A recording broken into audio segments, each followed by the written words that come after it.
When we studied World War I, identifying a clear starting point was difficult.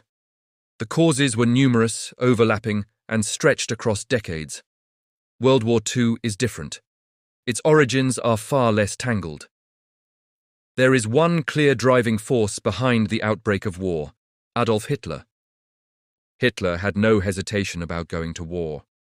The tragedy is that his future enemies, Britain, France, and even the United States, were extremely reluctant to confront him militarily until it was far too late.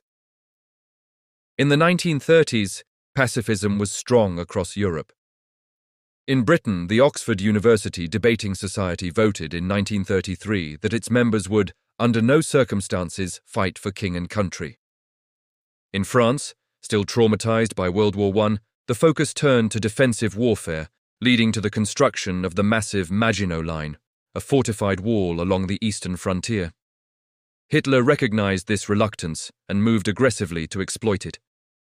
Between 1936 and 1939, Hitler achieved a shocking series of diplomatic successes, each one violating the Treaty of Versailles, and each one met with little or no military resistance. Hitler ordered German troops into the Rhineland, a demilitarized zone between Germany and France, in a direct violation of the Treaty of Versailles. Britain and France protested, but did nothing.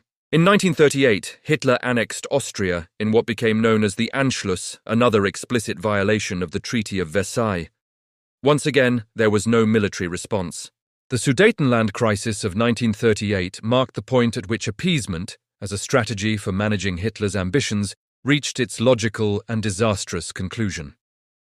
Having already annexed Austria that March, Hitler turned to Czechoslovakia's German-speaking border region, using a manufactured campaign of grievance amplified through the Nazi-aligned Sudeten German Party to demand its transfer to the Reich.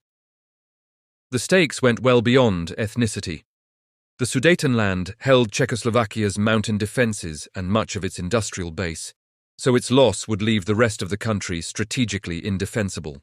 Rather than risk war, Britain's Neville Chamberlain and France's Édouard Daladier met Hitler and Mussolini at Munich on September 29–30, 1938, and agreed to the annexation, notably without any Czechoslovak or Soviet representative present, despite Czechoslovakia being the party losing territory and the USSR holding a mutual defence pact with it.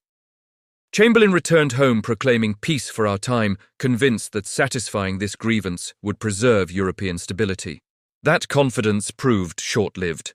Within 6 months, in March 1939, Hitler seized the remainder of Czechoslovakia outright, exposing Munich not as a lasting settlement, but as a down payment on further aggression, and cementing the conference's reputation as the emblematic failure of appeasement.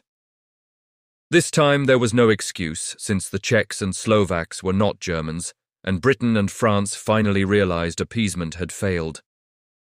But by then, Hitler was already planning his next step.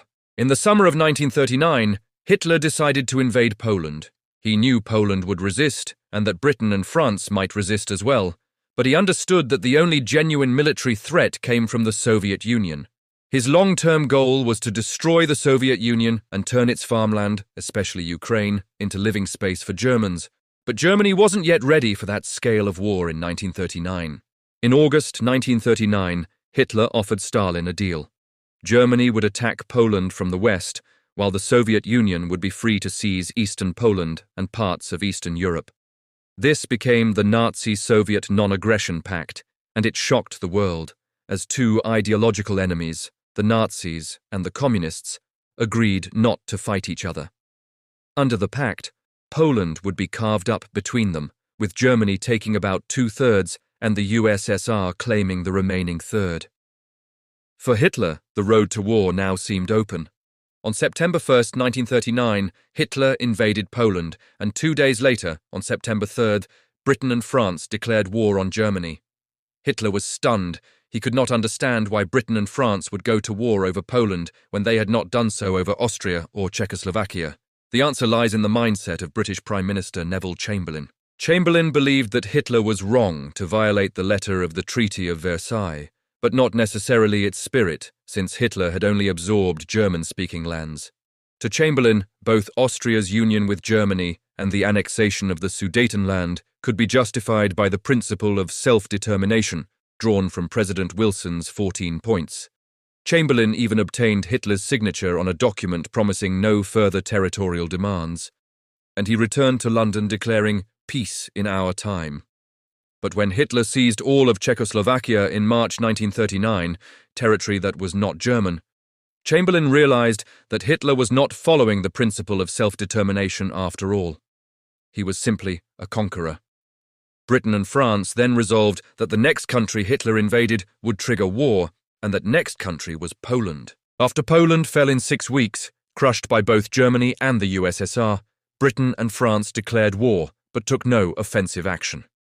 This early phase became known as the Phony War, as France retreated into the Maginot Line, and Britain stationed forces in Belgium, simply waiting for a German attack while both sides sat idle.